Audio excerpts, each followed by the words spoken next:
If this is your first time here, this isn't a standalone video. It's one chapter in a complete story, the entire history of evolution, from the first replicating molecules to you. Every organism we mention is your direct ancestor, not a cousin species, not something similar, your actual lineage, an unbroken chain connecting you to the origin of life. That's what makes this different from every other evolution content out there. Most of it is scattered fragments, dinosaurs here, early humans there, the Cambrian explosion somewhere else, all disconnected.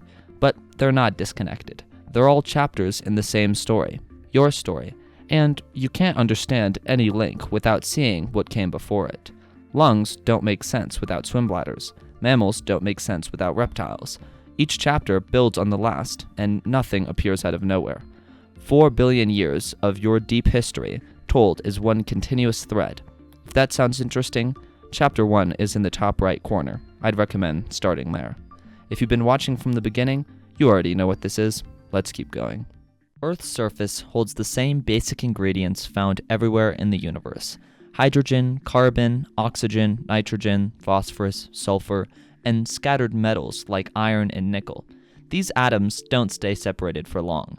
In early oceans, in volcanic gases, and on wet rock surfaces, they constantly bump into each other and stick together in simple combinations.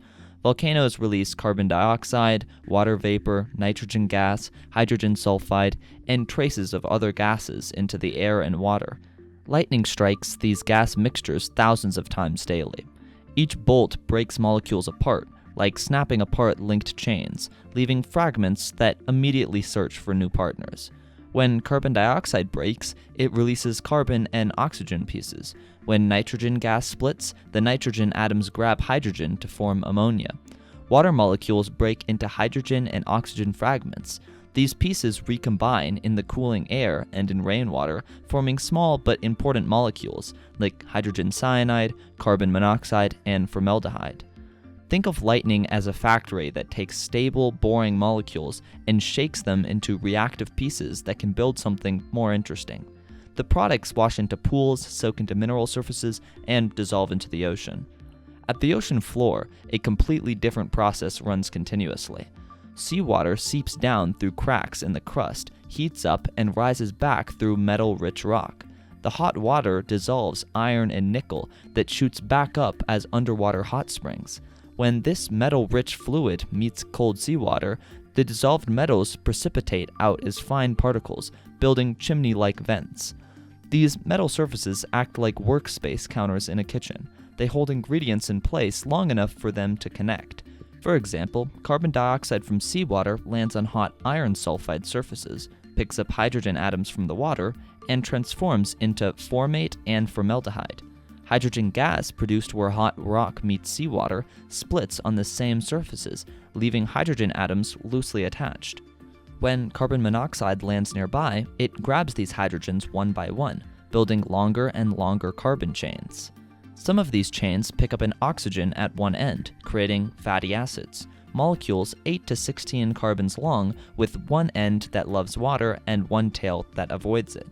When enough fatty acids accumulate in water, they spontaneously arrange themselves into bubbles. It's like a drop of oil in water, naturally forming spheres. The water-loving ends face outward, touching the water, while the water-hating tails cluster together away from it.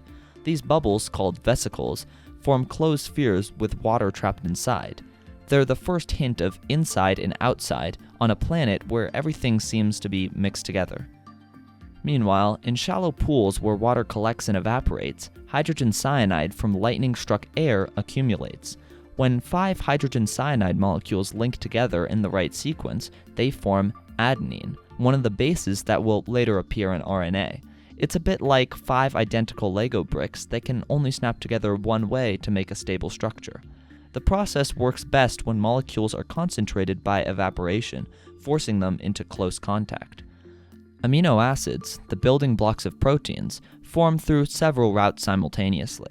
The simplest pathway starts with an aldehyde, any small molecule with a carbon double bonded to oxygen and a hydrogen. When this aldehyde meets ammonia in water, they connect, temporarily linking nitrogen to the carbon. If hydrogen cyanide then adds to this combination, it attaches a cyanide group. Finally, when water reacts with the cyanide group over time, faster when warm, it converts into a carboxylic acid group, creating an amino acid.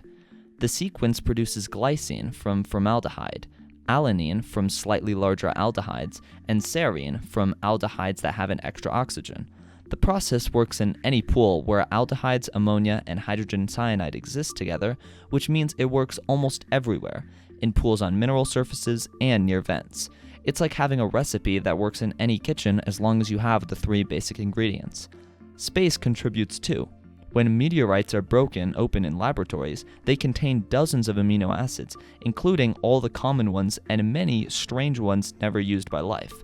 These amino acids formed in asteroids and comets through similar chemistry, then arrived on Earth with every impact. Over millions of years, the delivered amount adds up substantially. Most amino acids exist in 2 mirror image formats, like left and right hands. Simple chemistry makes equal amounts of both, but small pushes can break this balance. Some types of light spiral as they travel, like a corkscrew, and this spiraling light destroys one mirror form faster than the other. Certain mineral crystals' faces hold one form more tightly than the other.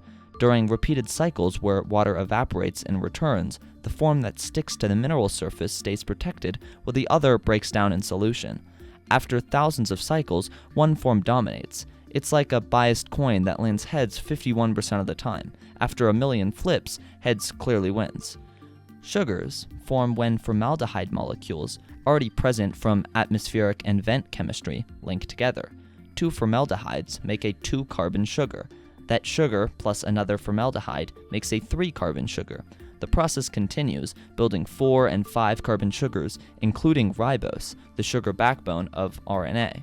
But sugars are fragile. The same features that let them form also make them break apart quickly in water, sometimes within hours in warm conditions. 2 factors rescue them. Borate minerals, found in volcanic deposits and evaporate beds, grab onto ribose and hold it in a protective shape that extends its survival from hours to weeks. It's like wrapping a delicate glass ornament in bubble wrap. Freezing also helps. When a pool freezes, dissolved molecules concentrate in thin liquid pockets between ice crystals. The cold slows breakdown reactions, while the high concentration speeds up formation, and molecules that form in these pockets last longer than they would in warm, dilute water. Glyceraldehyde, one of the 3-carbon sugars formed in this process, can transform into glycerol, where it encounters metal surfaces that supply hydrogen. The result is a more stable 3-carbon molecule with a hydroxyl group on all 3 carbons. When glycerol and fatty acids meet in a drying pool, they can link together, forming molecules that make even more stable vesicles than fatty acids alone. The hardest step is assembling complete nucleotides, the building blocks of RNA. Each needs a base, a sugar, and a phosphate group joined in a specific arrangement. The difficulty isn't making the pieces separately, but connecting them without everything falling apart immediately. Phosphate usually sits locked in insoluble minerals. However, meteorites bring a reactive phosphorus mineral called schreibersite that dissolves and releases phosphate in forms that stay available longer. In drying pools on volcanic surfaces, small molecules concentrate as water evaporates.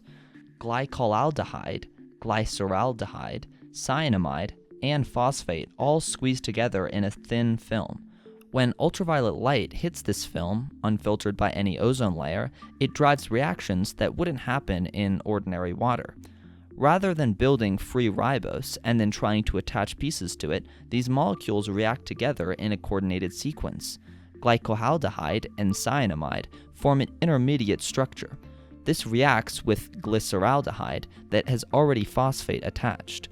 Through several rearrangements driven by UV light, the result is nucleotide-like molecules where the phosphate is in a reactive form, a coiled spring ready to link with the next nucleotide.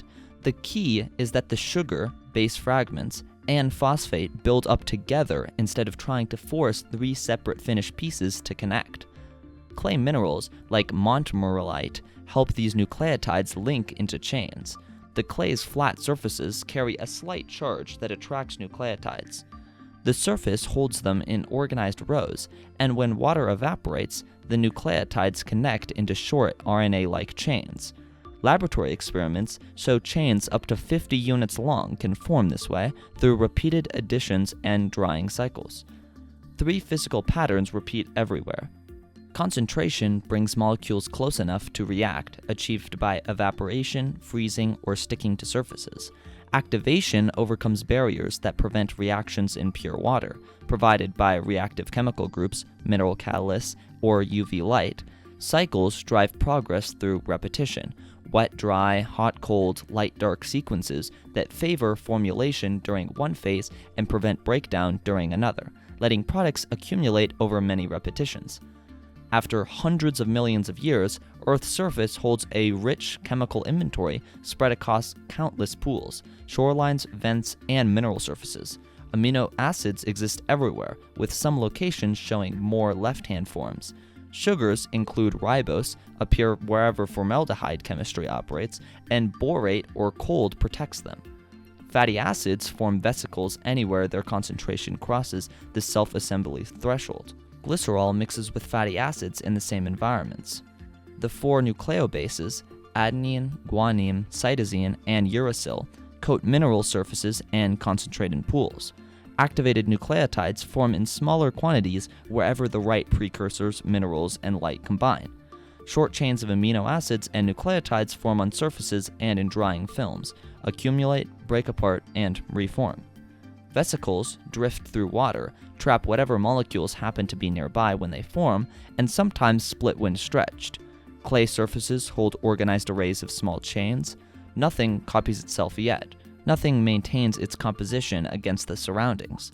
But the planet now holds, scattered across many locations, all the molecular types that life will later use, along with natural processes that concentrate them, link them into chains, and enclose them in compartments. The stage is set for these pieces to start interacting in new ways, for chains to work with surfaces, for chains to interact with compartments, for chains to affect other chains. What comes next is no longer just making building blocks, but watching those blocks stumble into the first hints of organization.